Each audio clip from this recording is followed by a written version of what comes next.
What's up, it's Cinema Shogun here, and it looks like the worldwide jihad day of rage has already begun. A teacher was stabbed to death earlier today in France, and a Israeli embassy employee in China was stabbed as well. Meanwhile, in the area where I live, we're calling this day of rage F Around and Find Out Friday.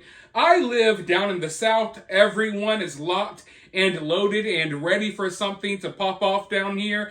So unless you're ready to find out if there's really a bunch of virgins waiting for you on the other side, unless you want to look like my boy Frank right here, I suggest you keep that nonsense overseas in your homeland and don't bring it to our doorstep. Now, while Americans are bracing themselves for possible violent acts in cities across America, there are 20,000 or over 20,000 Americans still trapped in Israel. Now, ever since this conflict began, there have been countries flying in and out of Israel, getting their citizens out of the area. I mean, even Mexico. I didn't even know that Mexico had an air force. Yet their Air Force went over there and they're getting their civilians. There are countries that I never heard of. There are countries that I had heard of, but I didn't even know had an airport that are over here in Israel getting their people out. Meanwhile, America is dragging its feet.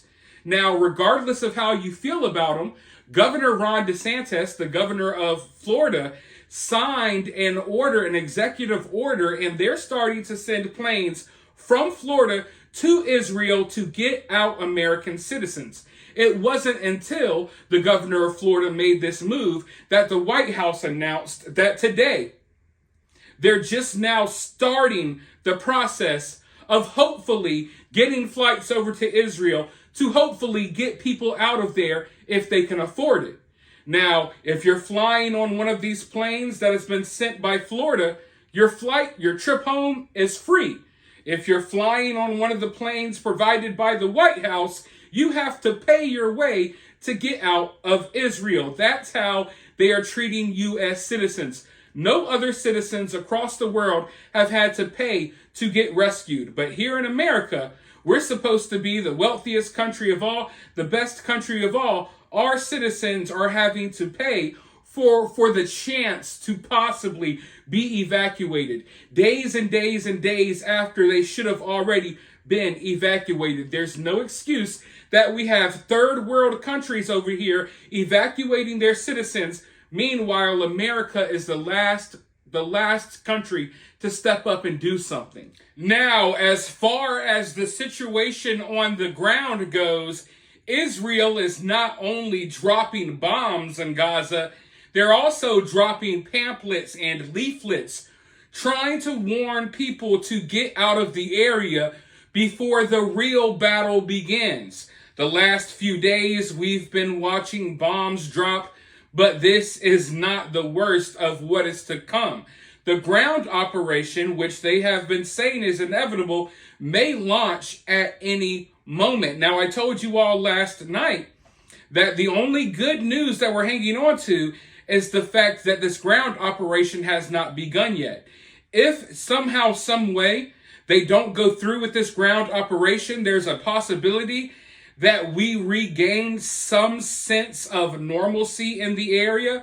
Now, don't get me wrong, there's really never peace in the area, but things can die down just a little bit. Once this full-scale ground invasion pops off, which they're claiming is going to pop off, that's when things are going to get really serious.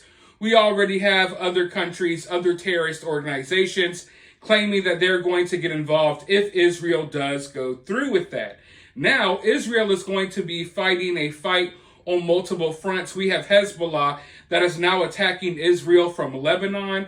A lot of people have been asking me, why don't I call this an Israeli-Palestinian conflict? And that's because it's really Israel versus the entirety of the Middle East for the most part when it comes to this situation. A lot of people are trying to simplify it as this being an Israeli-Palestinian problem. And while that may be the core of the problem, this conflict stretches far wider and is going to affect far more people than just the people of these regions and areas. And this conflict is going to stretch over, and it's going to be something that's just far bigger than how it started. You know what I mean?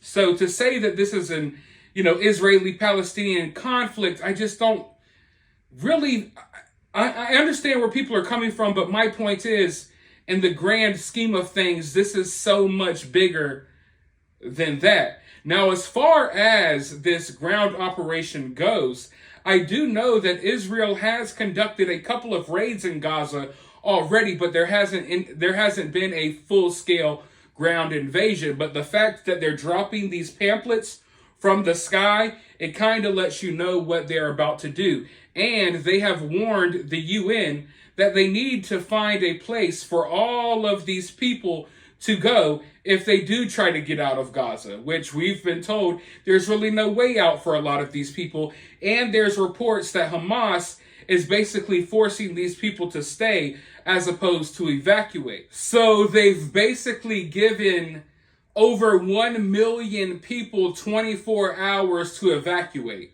Where these people are going to go, I don't know. I don't think 24 hours is enough time for 1 million people to evacuate, especially when they have no idea where they can go. So things are definitely going to get ugly. Now, this 24-hour warning, does that mean that the ground invasion is going to start in 24 hours? You never really know. I would have thought that it would have already started by now, but I am seeing them build up even more troops. The fact that it has taken this long, and the fact that they still seem adamant about going forward with this, lets me know that they're going to be doing this on a much larger scale than I initially anticipated. I did not expect them to be moving this many troops to the border, moving this much equipment. It looks like this is going to be something major. But as I told you all earlier, they've already conducted raids in the Gaza Strip. The spokesman for the Israeli Defense Force, Rear Admiral Daniel Hagari, announced that Israeli tanks and mechanized infantry conducted raids into the Gaza Strip earlier today in order to destroy a Hamas anti-tank nest, as well as to search for evidence which may suggest or which may assist in the location of Israeli hostages. So there's still tons of hostages over in the area. I was hoping that we would get word that maybe we sent a SEAL team to conduct some rescue missions. But hey, I guess we can't rely on the U.S. to do badass things like we used to. Like our military used to be badass.